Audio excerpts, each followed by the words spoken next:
So the second bit of number 3 that we're touching on is, therefore, appearance and the experience are non-dual. Means it's not that you have an experience of the appearance, but it's like a coin. The coin has been stamped on both sides. It's one coin, but it has these two sides, and they are inseparable. So what you see as the appearance and the experience, they arise together and they are inseparable. So it's not that I experience that, otherwise you have the dualistic split, but it's arising together. So again and again, we are part of it. We are part of it. And if you imagine the social responsibility of that, it transforms the world. I was in India. I hadn't been there for a long time, but I was there for a brief period in the spring. And the amount of plastic which is littering things is just disgusting. Because this is not my world. Everybody's in their own little blinkered experience, throwing stuff away into their world. I want to shit in my world, so I see shit. Do you like seeing shit? No. So the cut-off, the separation of the individual from the environment is the destruction of the planet. All the attacks on ecological integrity arise from selfishness, from isolation, of farmers wanting to make a profit in a particular way and resisting giving up particular kinds of pesticides and so on.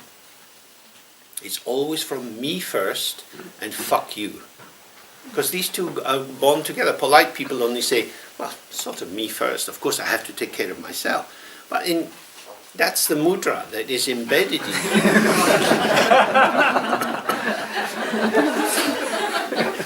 There is a violence in me first. Because if I forget you, I'm killing you off.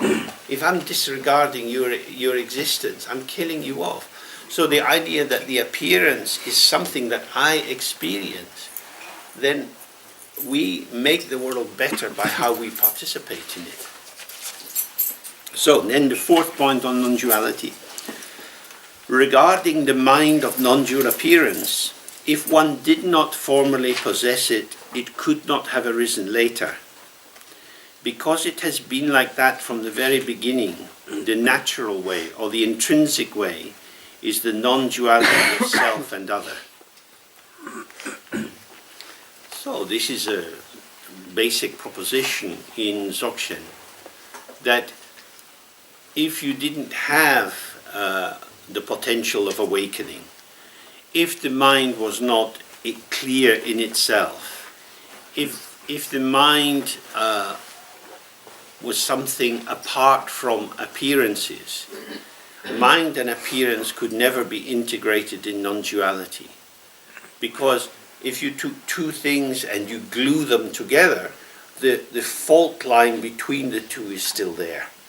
And that joint will be a weakness that will come apart under pressure.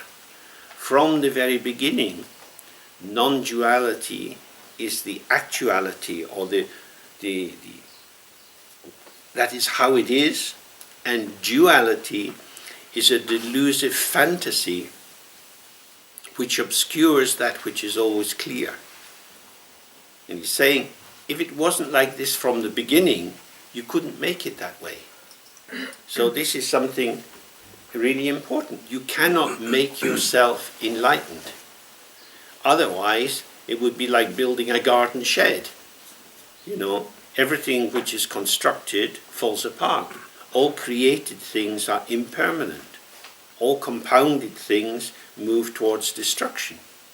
This is present in all the Buddhist traditions. So if enlightenment was a construct, if it was something that was created and achieved by effort, it would be vulnerable to the factors of maintenance and destruction and would fall apart again. It would just be another samskara, another constructive patterning. But it is intrinsic, there from the very beginning. Therefore, you don't need to make yourself enlightened. You, as the ego, will never be enlightened. the ego doesn't get enlightened. Enlightenment reveals that the ego is not the queen of the show. The ego starts with itself. I, me, myself, here I am irreducible, I am what I am. The ingredients of I am what I am are other. So I fill myself with things from the world and they're mine. So this is colonialism as practiced by the British. British India. We got here, we killed the French, and now it's ours. It is essentially theft. The ego is a thief.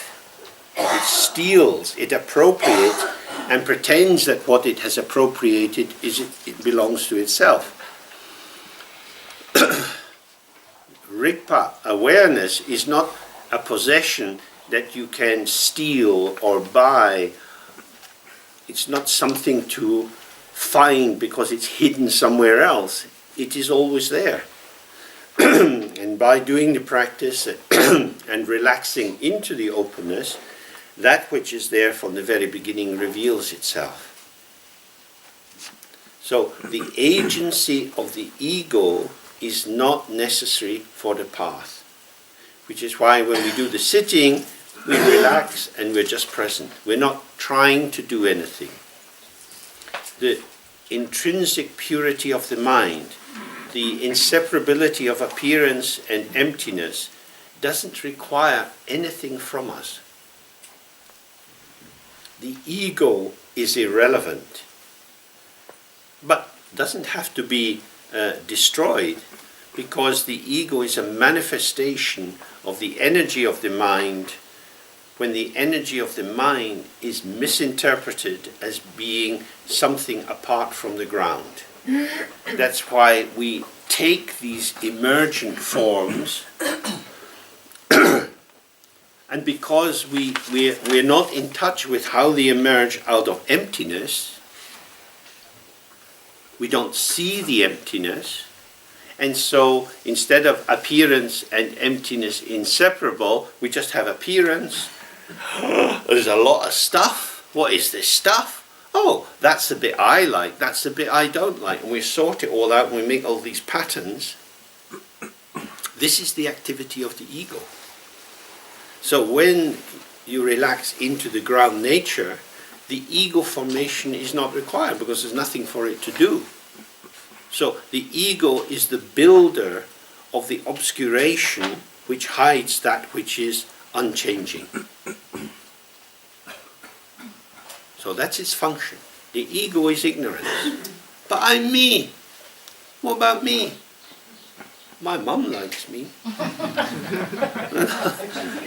There's a lot of temptation to hang on to some sense of yourself as the starting point. I've always been me. I know who I am. So this is why we study the view, is to realize, oh, this is how I cheat myself. I believe a story, and I know that the stories are impermanent, which is why I have to keep telling them again and again, and something is there, a big emptiness, but that's a bit scary, so I keep telling stories to cover over this emptiness, but the emptiness is the ground out of which the stories emerge.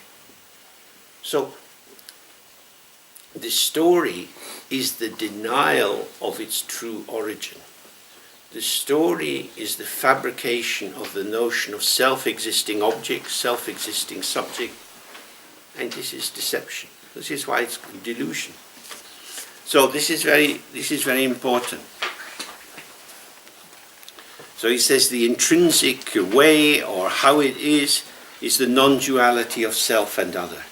Because there is no basis for making a true separation. For example, some people go into an isolation tank.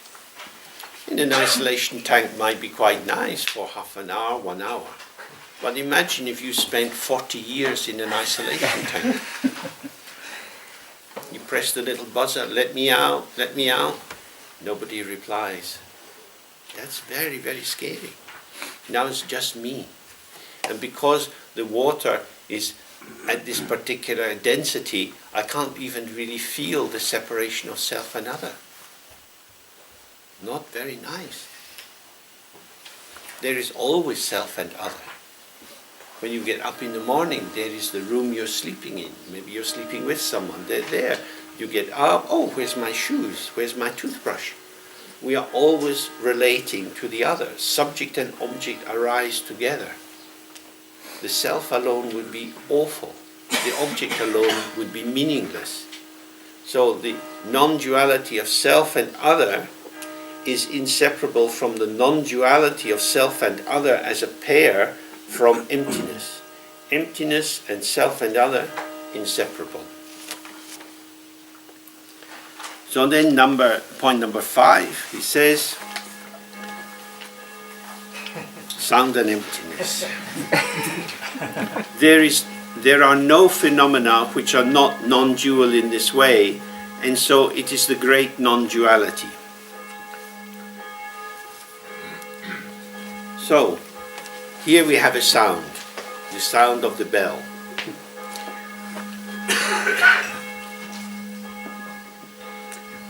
We have these two ways of approaching it that we looked at yesterday. I hear the sound of the bell coming from the church.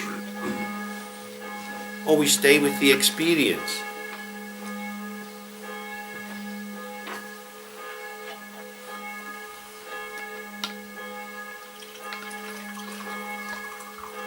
The experience, the vibration pervades the body.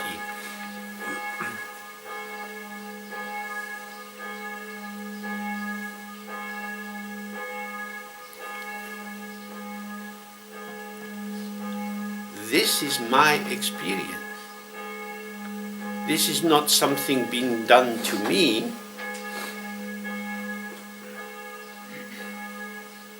This is my world as it is at this moment.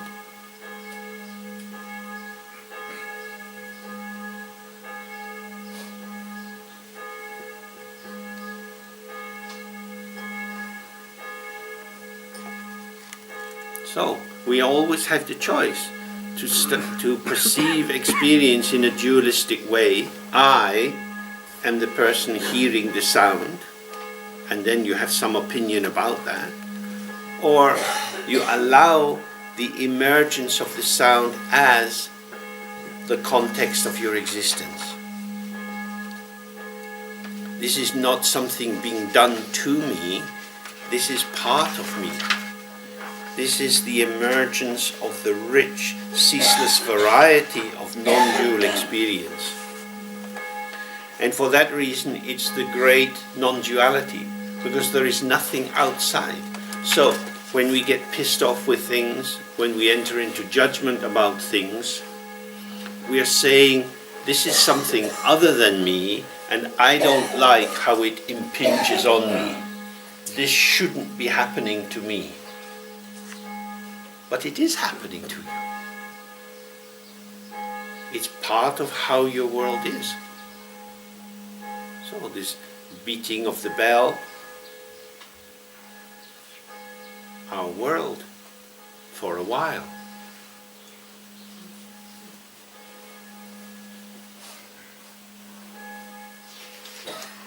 And then something else comes.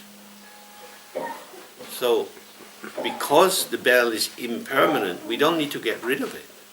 We need to find a way of allowing it to participate in the sphere of emergence, just as we participate in the sphere of emergence. And in that way, we become inseparable from the Dharma Dhatu, the space of all dharmas, which is hospitable to all dharmas. But if I have my individual agenda, then the arising of something which seems to go against my agenda becomes an attack on me.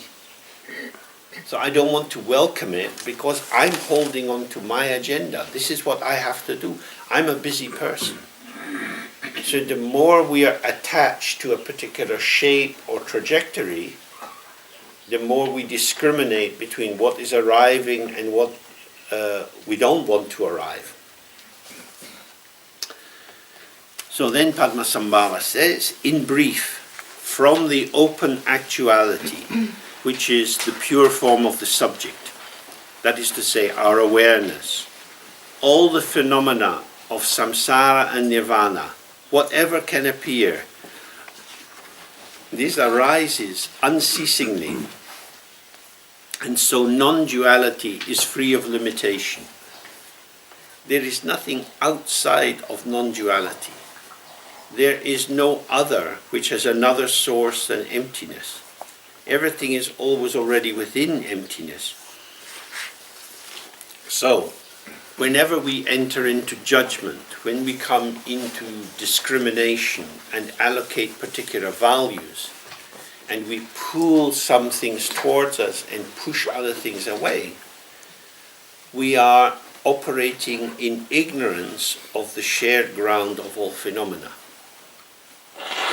Because how could you say that one cloud is better than another? How could you say that one reflection in a mirror is intrinsically better than another reflection? Because the essence of the reflection is emptiness. It has no self-substance. It's not defined by itself. It's an emergence without internal definition. So there is no limit at all. And if some of you will know Namkai Norbu, and when he used to teach in Italian, about every 3 sentences he said senza limita, no, without any limit. And without any limit means, who is the one who limits the world? The world is not limiting it. You are limiting the world. This is a thought construction arising in your mind that is installing self, not self, inside, outside. This is mental activity. It's not inherent in the world. Non-duality is introduced in this way, so that by removing the wrong idea, one will be liberated from attachment to the belief in separate dualistic phenomena. This is the key point, that we study this not as philosophy, but as a kind of relaxant. It's almost as if your muscles had gone into a spasm, and you might be able to massage yourself out of them, but if necessary you can have some intervention, some injection that will allow the spasm to release. So the whole of samsara is a anxiety-based spasm. It's the retraction into the ego self, which involves rejection. And you know, if you get a cramp and your muscle seize, you're absolutely limited in what you can do.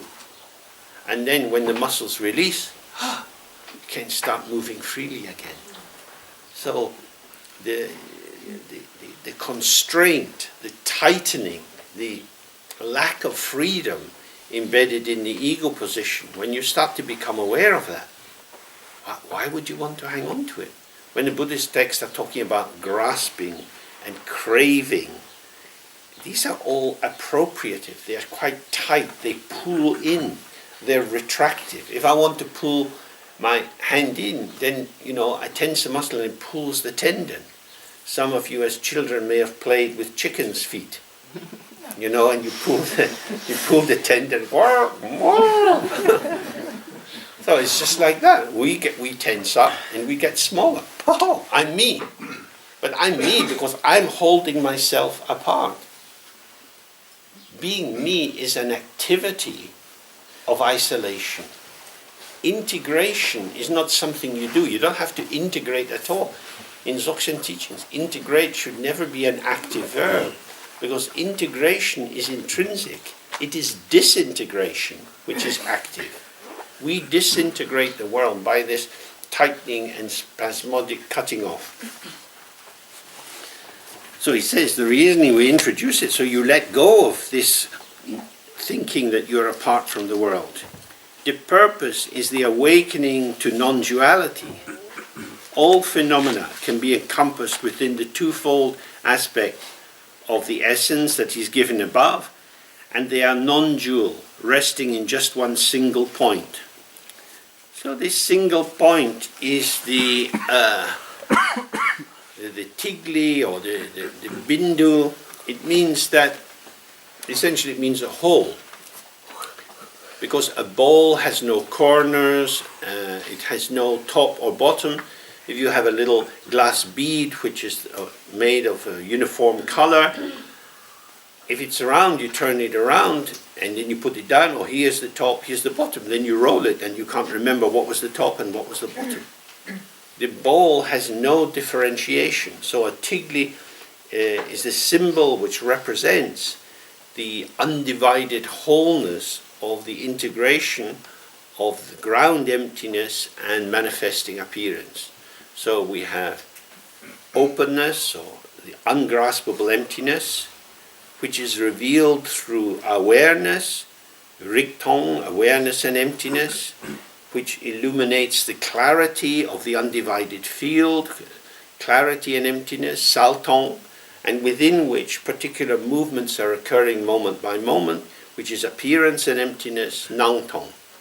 And this is how our world is. It's just like this. But if you don't see the ground openness, all you've got is movement that you have to make sense of. That's the difference between samsara and nirvana, between being asleep and awakening, is whether you see everything emerges effortlessly from the ground, or whether you see there's a lot of stuff, and now what the hell am I supposed to do? So these are the two options. It is the loss of the ground, and the loss of the ground, although it's not a fault caused by ourselves, we are not responsible for the beginning of samsara. We are implicated in it because the ego self emerges through the thickening of the obscurations which arise when the ground is not seen. So we touched briefly on these two modes of ignorance. In the first mode, co-emergent ignorance, you have the openness and the possibility of something other than the openness. So, like a very fine light cloud in the sky. The cloud is clearly not an enemy of the sky. The cloud is so fine you can see through the cloud. You see an airplane going across the sky. The cloud is almost translucent. So there is openness and something in the openness which is not different from the openness. So it can rock either way. But once the cloud starts to thicken,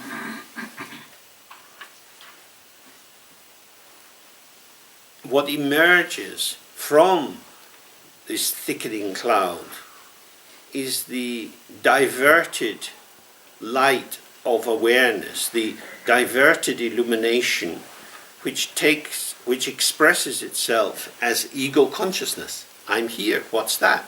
There's that and here.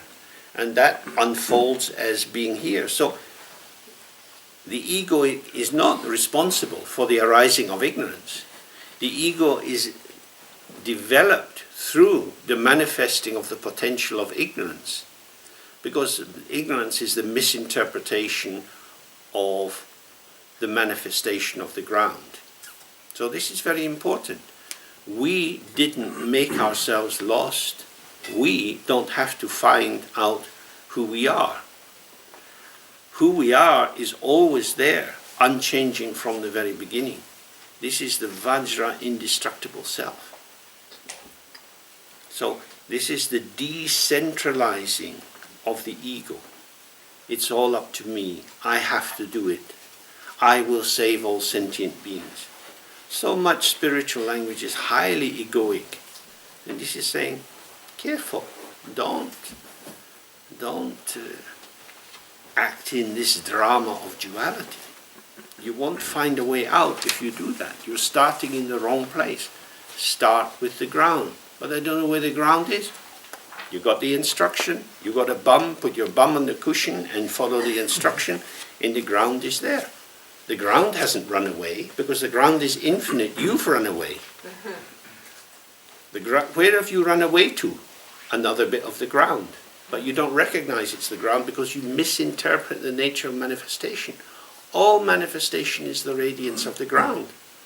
It's all, the door to freedom is present in depression, anxiety, happiness, drunkenness, orgasm, fighting with your partner. In every single moment, this is the energy of the ground manifesting. So if you stay present with what's manifesting, this is the ground.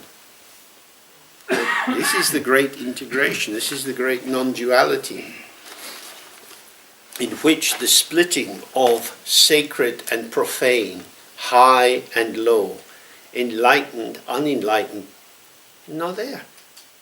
But as long as you're working inside these polarities, you're trying to have pure holy thoughts and get rid of bad negative thoughts. And this is never going to take you very far. So, secondly, the natural way, or the manner of abiding, is as effortless appearance. So effortless appearance is a translation for hlundrup. Hlun means a mountain or a heap, and drup means formed. So it's like an instant formation. So we're in this room, and the room is here. Now we think the room is here because somebody built the room. That's a conceptual interpretation. If you stay with the immediacy of your perception, moment by moment as you turn your head and move around, there is the unconstructed immediacy of what is here. You walk in the forest, step by step, new vistas of immediacy are arising. You have two stories. One story is, oh, this is an industrial forest. The foresters have come and planted the seeds or the saplings, and they're going to let the trees grow and then cut them down and sell them in the market. That's why they make the roads, blah, blah, blah, blah, blah, blah, blah. Story time. Or you stay present. The ceaseless flow of the clarity of the mind is the emergence of this experience. So that's Hlundrup. Number one, the character of all phenomena is to be devoid of all substantial reality, and thus actuality is effortlessly arising. So, he's repeating pretty much what has been said before. And if you're at all awake here with me, you will find that I'm repeating myself 1,000 times in these days, because there's not very much in Dharma. But it's a slow process to get this massaged into ourselves. So he says, all phenomena, whatever you see or hear or taste or smell, whatever is there, the truth or the character of these phenomena is that they are devoid of all substantial reality. They are not things which exist in themselves. And thus, the actuality is effortlessly arising. Actuality here, Tibetan's a very sweet language, so you can play all kind of games in it. So dharma, so phenomena is dharma or chö in Tibetan. And the actuality is a translation for chö-need, which means phenomenalness. So all phenomena in their seeming diversity, cars, houses, aubergines and so on, many different things, the phenomenalness or the dharma-ness of all of these phenomena is emptiness. So although we can apply different names and we identify different qualities, these qualities are relational, not intrinsic. What is intrinsic is emptiness. So there are different kinds of potatoes. Some potatoes are good for baking, some for roasting, some for frying, some for plain boiling, some for mashing with a butter and a bit of milk. Different potatoes. Some potatoes boil in 6 minutes, 7 minutes, some need 20 minutes. You have to know your potatoes. Mm-hmm. So this is the unique specificity of the forms of the world. But there is no potato-ness to potatoes. The only thing which is a ness or an essence to the potato is emptiness. Emptiness is the actuality or the dharma-ness or the definitional quality of what we take to be a potato. Potato is a name that we put onto this particular kind of tuber which was brought to Europe from South America. It has historical lines of how it was spread through different European countries and Asia and so on. It's not, a potato is not something self-existing. It came out of the ground, and if you keep it, it will start to put these little eyes, these little growth points come in it, and it changes color, rots and starts to smell. So the period in which we say a potato is when the potato is ready for my uses of the potato. If it's not ready, if it's green, we don't want it. If it's black and rotting, we don't want it. We only want it under these conditions. However, if you were in Siberia in a gulag, you might be very grateful of a rotting potato. So, due to causes and conditions, the value that you attribute to the object will shift and vary. It's not intrinsic. We come to this point again and again. What we see as the definition, this is what it is, the thing itself, is relational and emergent, connected with the network of language. And so he's saying, because it is there is no internal definition, the potato or the people are here in this field, and this field is the only field we have, the field of experience. So for me sitting here, I see all of you in these particular positions. You are the inhabitants of my world, and how you are sitting is how this particular environment brings a subtle encouragement. Most people in Western Europe don't sit on the floor, but for some reason you feel as a Buddhist obliged to sit on a cushion. I don't know why, but it seems to be the done thing. De rigueur. Must be done. So, this is a contextual adaptation of the posture of the body. And so here we have the shapes in this room choreographed by the notion of proper Buddhist behavior. So the formational field, what is available to me is light and color. When you look around, what you see is light. You see someone's hair is like this, someone's eyes are like this, or the rim of their glasses catching the light. What I'm seeing is light. What I'm interpreting is different people. People of different ages, different kinds of clothing, and so on. This is the activity of the mind. What is immediately arising is the undivided field of clarity, the field of the display of immediate manifestation, light, sound, smell, taste. The interpretation comes after. It is indirect. Clarity is direct. So Klundrup is always referring to the unmediated, direct showing of the field of experience, within which thoughts, interpretations, memories, and knowledge move. It's not that you have to abandon knowledge. It's very important. If you go to the shops, you need to know what you want to buy. If you're in a hurry, there's certain ingredients that cook quite slowly, so you don't want to buy them. You want to buy something very quick. So you might have some salad, or you might decide to cook something, maybe get some eggs, and you can cook them up in a couple of minutes. So we bring the movement of mental activity into the world, which is part of our participation in the field, and what's emerging is the field. So it's not as if we're acting on the field, because we are part of the field. Duality means I extract myself. I take myself back and out of what's going on. And from this participation, I decide, okay, I'm going to buy some eggs and I'll fry them very quickly and have them with some bread. So that's what I'm going to have for lunch. It's quick. So I'm doing this. Who is doing it?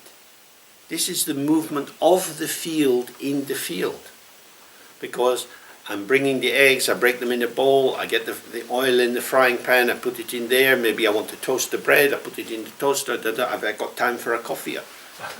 This is movement in the field. The field doesn't divide and break. You are moving according to the nature. If you have a gas stove or an electric heater, gas is quicker than electricity. So that makes a difference. What kind of frying pan is it? Is it non-stick, or is it an old one that's going to burn on it, in which case you don't have the heat so high? All of these factors are dialogue. You're moving with the circumstances you're in. And it's arising. And you feel inside your individual self, I am the one who is frying the eggs.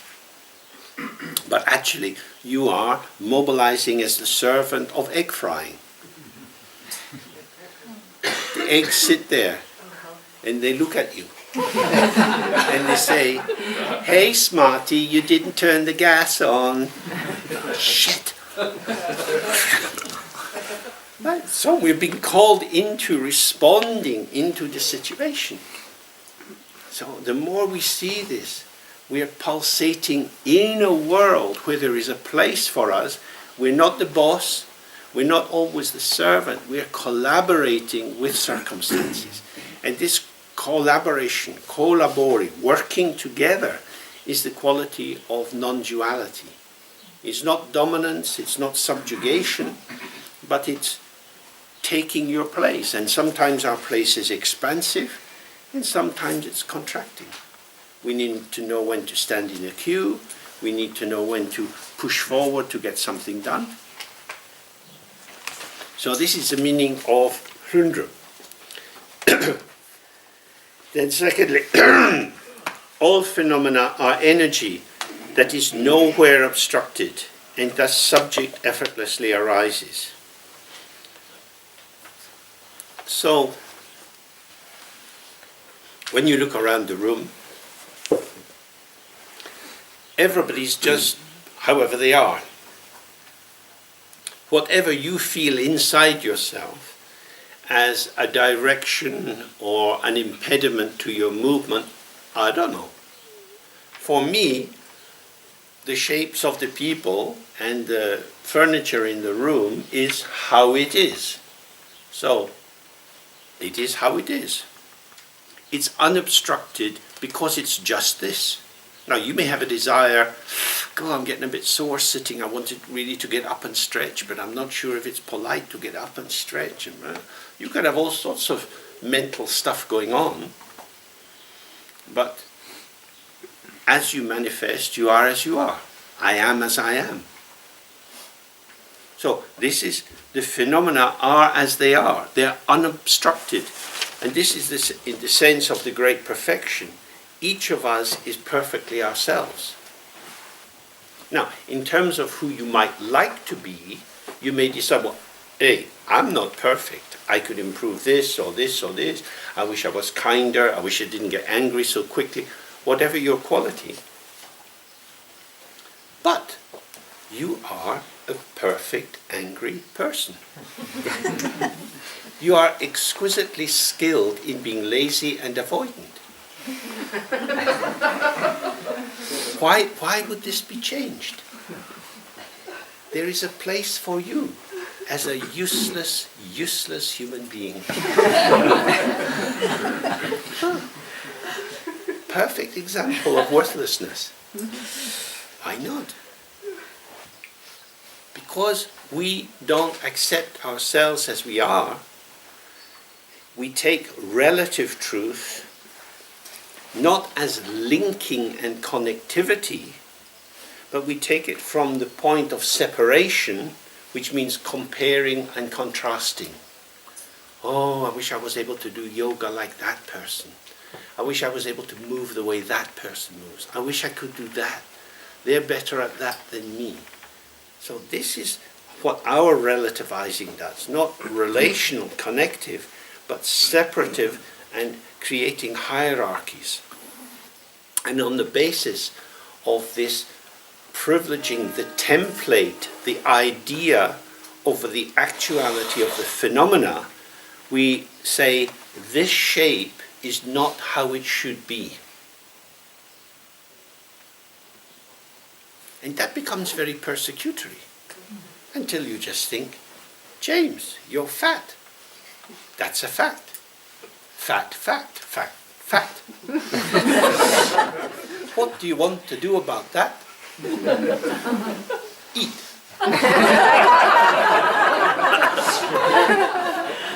It's just a fact. There's nothing to hide. It is what it is.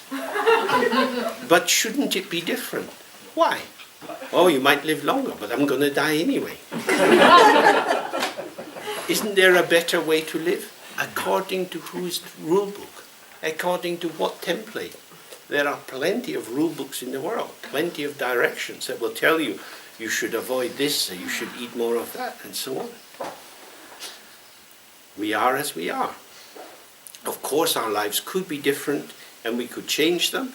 It's not a totally passive reading, but it's saying the starting point is how it is, not how you'd like it to be, because that's an idea, that's a fantasy. If you start with how it is, then in a concrete way, in the next moment, you're in the field of actuality, you're manifesting, and something might change.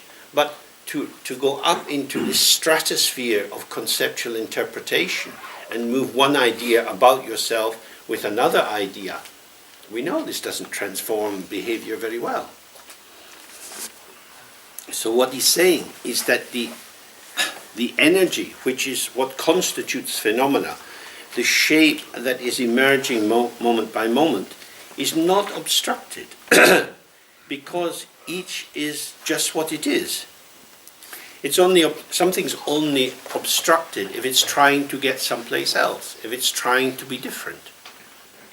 A raw egg is a raw egg. It's not boiled, it's not fried. So if you like to eat raw eggs, you prick at both ends and suck the egg out. All right, it's not so bad. Put it in a cup, put in some chili sauce.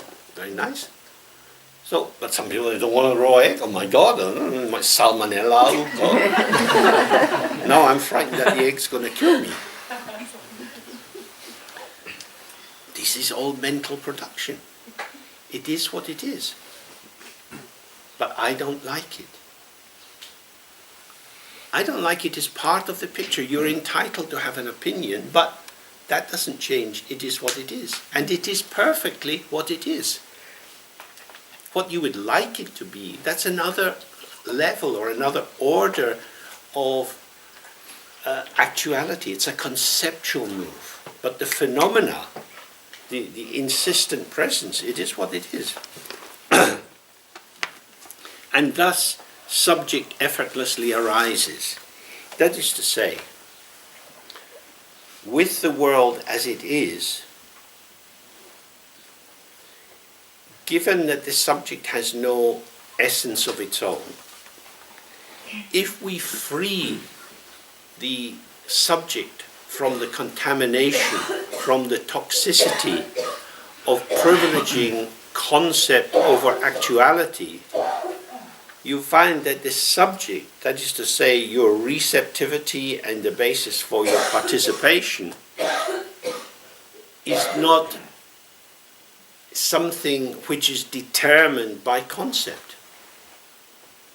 So you are part of the field and you respond to what is there. In some time we'll go and have lunch. The lunch is set out as a buffet. So you take what you want. Some people take a lot, some people take a little. You can go back and have more if you want to have more. There are a lot of choices. The food is what it is. That's what there is. Each of us approaches that in different ways. You can simply attend to the food and be in touch with your embodiment, and then this is enough food for me. Or you might have an idea, oh, this is really delicious, I want to have some more. Why do I want some more? Because it's delicious. Do I need it? Oh, well, I need it to please my tongue. What does your belly say? Oh, please, no. But it's impolite to chew and spit. So maybe you can go to the edge of the garden under a bush. So these are the choices. The subject arises in relation to the field as it is. So he says, the subject effortlessly arises. If you have non-duality of subject and object, you find that you're there. So on Saturday night we'll have some music and dancing. If you hear the music dances you. The music allows your body to collaborate with the music. Is that true? This is what we know. So I'm not dancing to the music. The music is not dancing me, but I'm finding myself in non-dual integration with the music. It's a kind of dialogue, but it's not a dialogue of two separates. It's like a dance of Siamese twins, the music and the body. We're united together in this movement. So it would be the same way with the food. You can get your spoon, your knife, your fork. You get some soup, and you put your fork in the soup. It's a slow process. It's one way to be on a diet. So this is not collaborating with soup. With the soup says spoon. It's obvious. Soup. Liquid, water, give me a spoon. So you pick up the spoon, and you hold the spoon in a way different from the knife or the fork.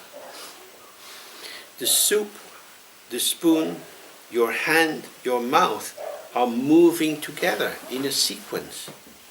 This is what it means the subject is effortlessly arising.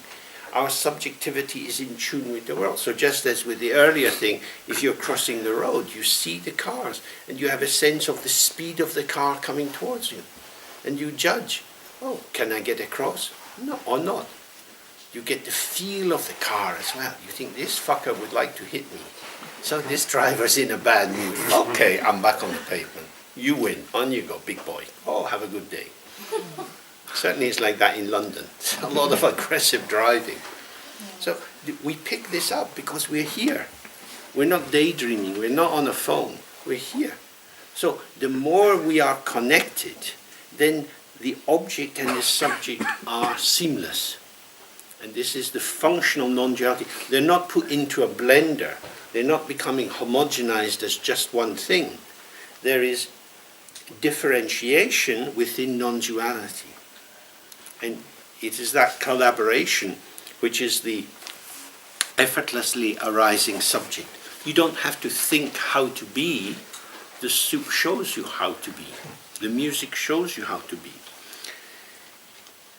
And when we talk together with each other here, if you receive the other person, if you have their energy, people will show you whether they want to be silent or not. They don't need to say anything. There's something in their posture, maybe not even demonstrated very overtly, but just in their aura.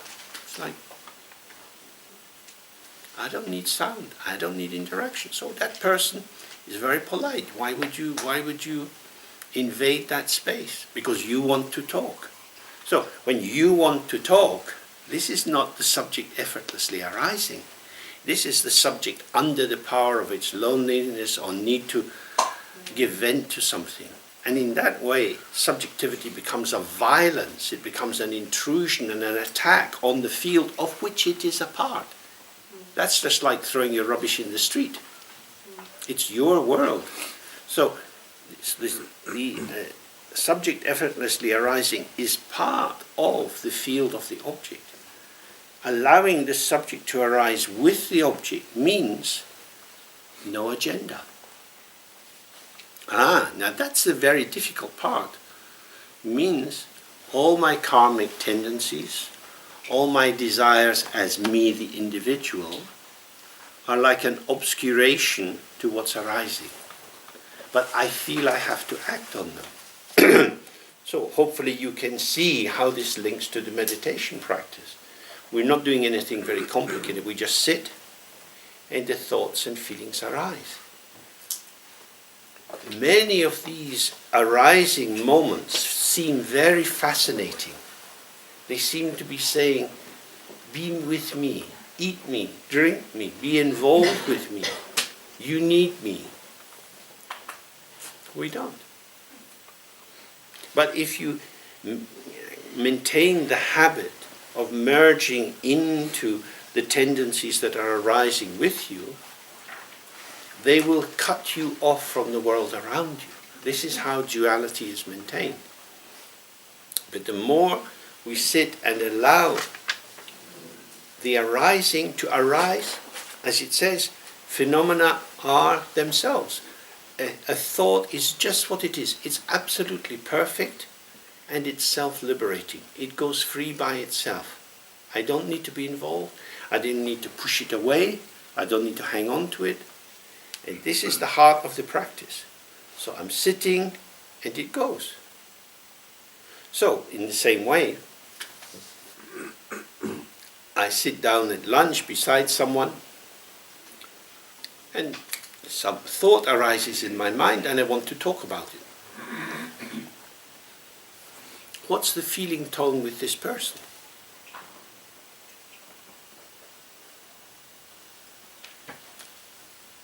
I can't speak. If I feel them, why would I tell them this? This is interesting for me, not for them. This is an intrusion on them.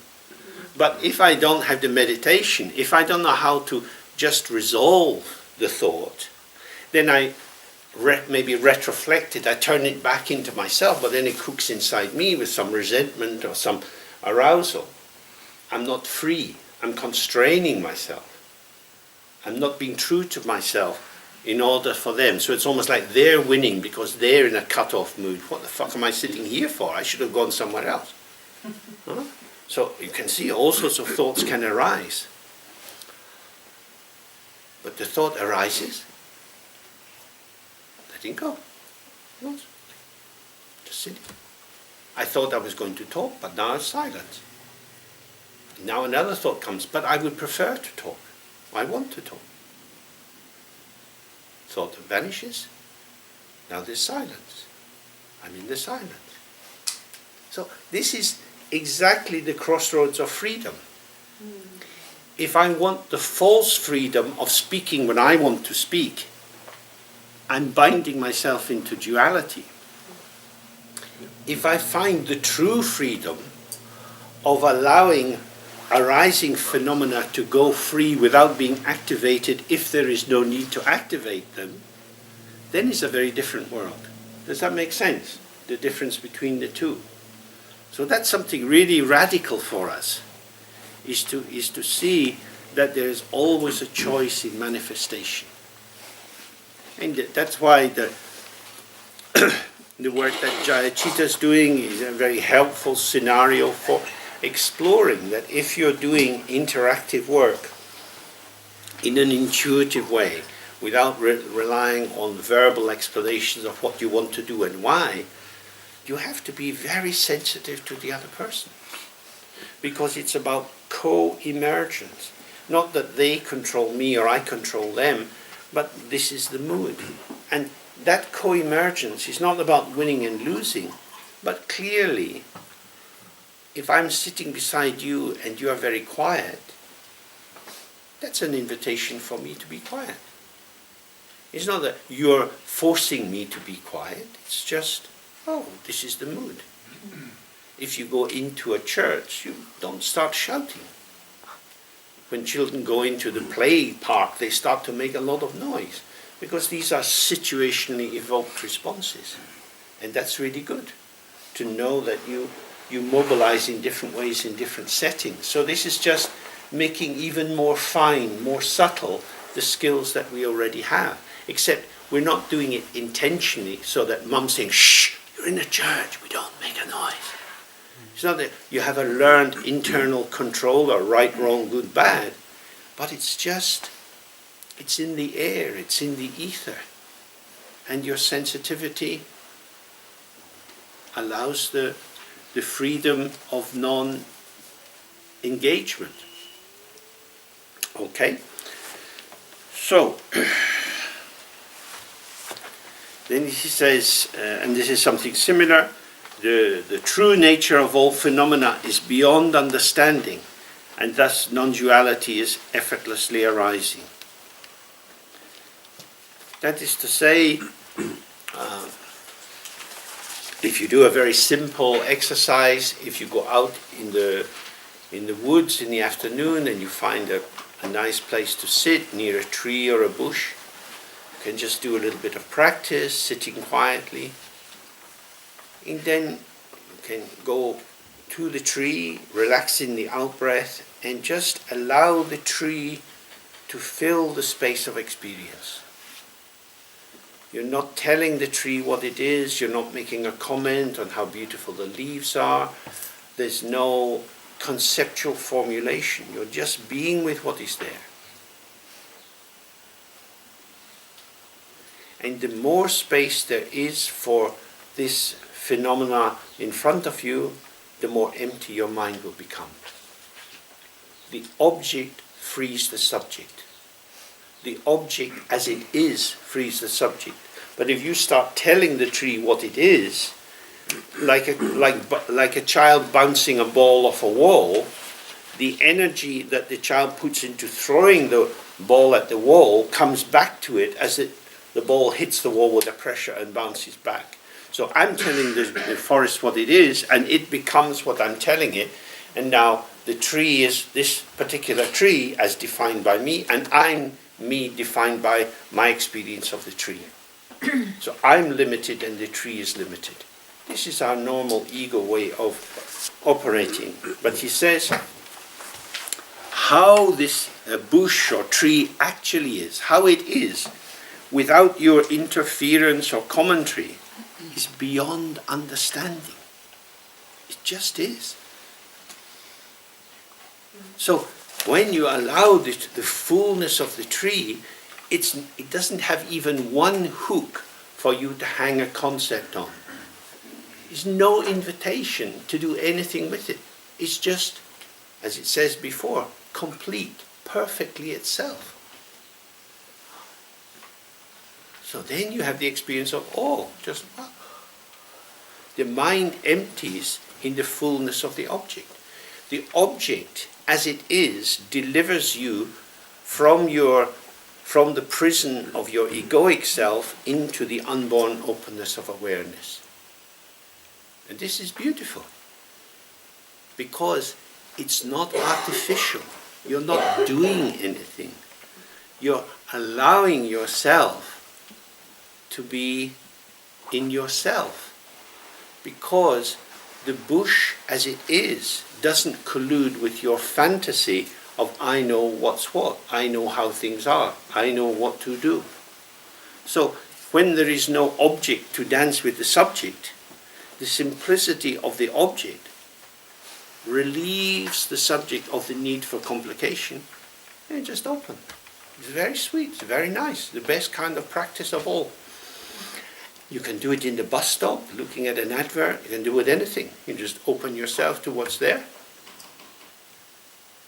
And like, nothing. Nothing to say, nothing to do. Then you have space, and then inside that space, thoughts, feelings arise. But they're movements in space rather than my thoughts, how I'm thinking. There's no ego gratification or strengthening with it. So it's a very simple practice, and I would recommend it a lot. I've done it a lot in my life. The state, meaning the state of non-duality, the state of the non-duality of the ground emptiness and what is arising has not been produced by anything else. That is to say, there's no motive force or causal force behind this effortlessly arising formation. It just is. So, with that example, if you're looking at the bush, nobody's making the bush. Because what you see in front of you, if you don't tell it that it's a bush, if you don't describe its color or relate it to being smaller or bigger than bushes nearby, if you just allow it to show itself, it's incomprehensible, ungraspable, and there's nothing to do with it. So that's why he's saying it's not produced by anything else, because in the moment that you're just in the field of clarity shimmering, it's not a thing. It's not a result of a cause. It just is. It is the absolute presence of being, which is not something, and yet it's there. So this again is what clarity means in Tibetan. It is the lucidity on the subject side and the transparency or the translucence on the object side, and when these two meet together, then this is clarity. And so he's saying that this effortlessly arising is like that. Here is this bush de-bushing itself, because I'm not bushing it. It's being freed of the contamination of my projections, and in its pristine purity, I fall away from my constructions, and I am delivered to myself where I have always been. From the very beginning, it has been like that, and thus nature is effortlessly arising. So, this is not something new, because it's not created by causes and conditions, and yet it's there. It clearly has always been there. It just is. This is the isness of the world. So whether you're looking at the bush, or a tractor, or a farmer in the distance, all of these forms are just what they are, free of the grasping and controlling and shaping of your conceptual apparatus. It just is. So this is the great freedom. And this has not been created by anything and not by anyone. Dzogchen, like the whole of Buddhism, is non-theistic. It doesn't believe there is a creator God. It doesn't believe that the universe came into existence at one particular point. The open, empty sphere of possibilities has no beginning and no end. But within it, if this spiraling of energy tightens as an ego formation, it is as if I am here having my own life, my own experience. When that intensification and separation is relaxed, awareness is no longer seemingly obscured by the intoxication of the activity of a conceptual-based subject. And so we see, oh, it's always like this under all circumstances. Whatever it is. On Sunday, I'll go to the airport. It's not a bad airport in Cologne, but planes can be late, and you're queuing, and you've got to keep an eye on the little monitor to tell you where to go and when and so on. This is the radiance of the mind of the Buddha. Every shitty nonsense experience is the radiance of the mind of the Buddha. It is inseparable from the ground. What makes the airport awful is not the awfulness of the airport, it's the awfulness of my mind. There is primordial freedom, because it's in my hand. I'm not a puppet at the mercy of the architects and the crowd control specialists who have me like a rat in a trap. Here I am. Each moment you turn your head is like this. It's like this, effortlessly arising. That's what it is. So, whenever our life becomes limited or full of judgment, We're doing it. No one else to blame. Do we need to do it? Well, what's the benefit of running a sequence of complaining thoughts in your mind? Does it make you happy, relaxed, easy? No. It's a habit formation. It shouldn't be like this. There must be a better way to do it. I'm going to write to the director of the airport. Dear sir, it has come to my attention. People get into that and send a little blog now, Twitter. I was kept in a queue for 35 minutes. What were you doing in the queue? I was getting fucking angry. I'll tell you what I was doing. What is the nature of a queue? Sound and emptiness, light and emptiness. We piss on our own food. The ground is the great kitchen of life. You can tell it's getting near lunch. The ground is the great kitchen. Fresh food, moment by moment by moment. The bush in the forest will show you its freshness. And then you piss on it with your thoughts and your feelings. You contaminate it, so everything you touch has the same sour flavor of your own existence. So, I think Padmasambhava is indicating that's not a good thing to do. Then the last point here is all phenomena of samsara and nirvana are effortlessly arising. And there are no other phenomena anywhere which do not have this nature or this root quality. Therefore, it is the great effortless appearance. So, again it goes back to everything is experience.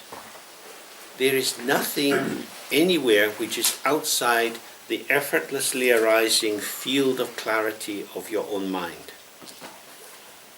As soon as you think of something, it's immediately included in this infinite field of clarity. You've never heard of something before? Now you have. So now it's in your world. Where did it come from? It came from outside. Oh, now I'm thinking of the outside that thought came from before it came into my mind. The thinking of the outside is already in my mind. There is nothing outside the mind. If you truly see this, there is no other source than the ground.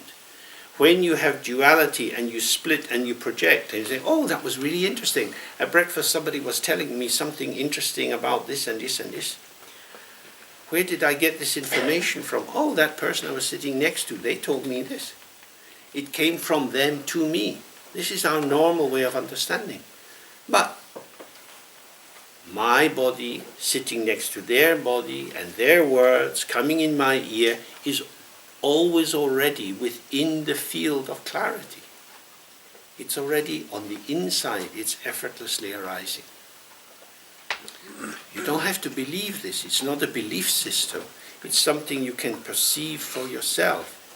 How do I introduce the toxin of dualistic thinking into the ever-fresh field of clarity?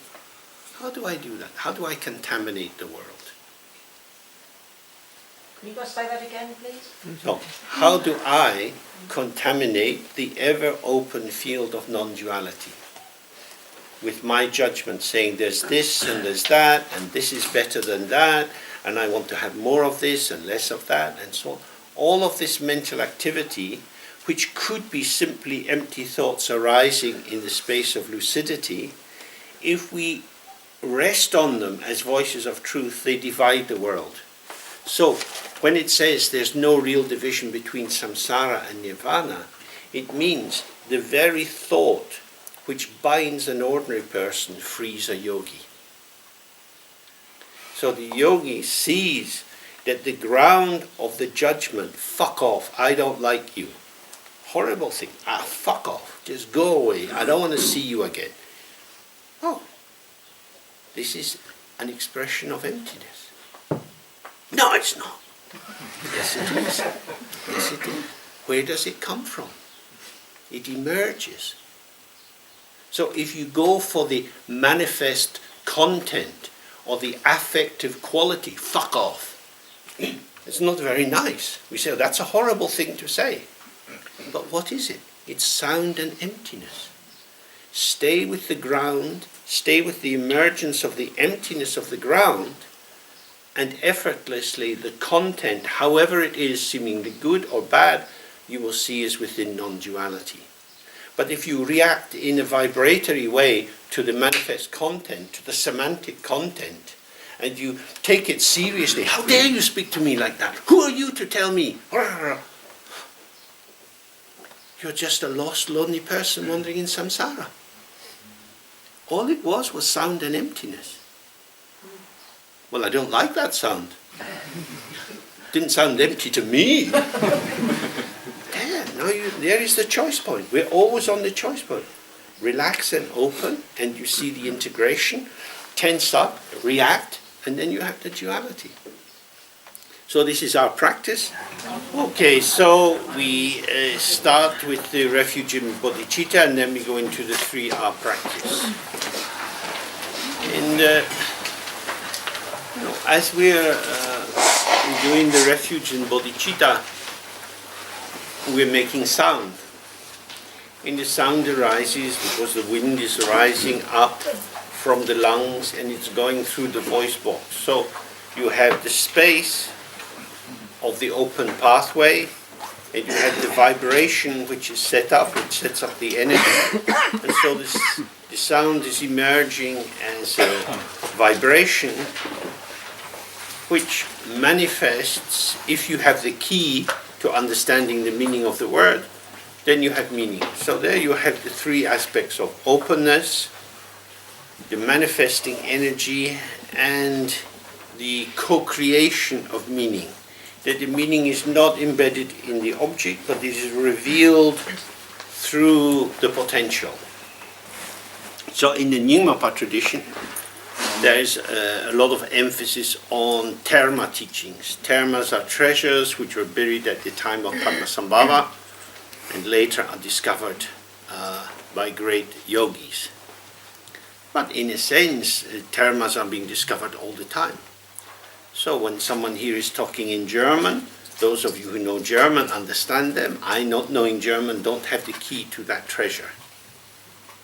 So you can see that the knowledge that you have is opening particular doors like a key. And this is how the world unfolds for you. Oh, this is something really quite to see, like what kind of keys do I have and what kind of locks am I drawn to? Because some little boxes, maybe even in bank vaults in Zurich, only have dead rats inside. So many of the treasures we reveal in our life are not really worth the effort. So again, it's like sound and emptiness. That's the main thing. The meaning of the words has some value, 20% value or 80% value is just in sound and emptiness. Something is manifesting. It has a feeling tone, a resonance, a quality. We are mood-oriented creatures. Mood is everything. So if you listen to, Debussy, this kind of swirling, symphonic echoing, it engenders a kind of quality of being that would be very different from listening to Wagner. Music, as it arises, brings into being certain formations of the sense of self. And often we forget that when we are simply caught up in the semantic content, in what the dictionary-derived meaning of the words is. So, as much as possible, we want to see this sound is arising from the space inside us as vibration. And there is meaning, but the main thing is feeling the energy. And same when you're moving. It's not so much that I'm going from here to there and I have to get there quickly because I must do this and I must do that. That's again the interpretation of the movement. But if you can feel the arising of the movement through the body, it's something quite different. Okay.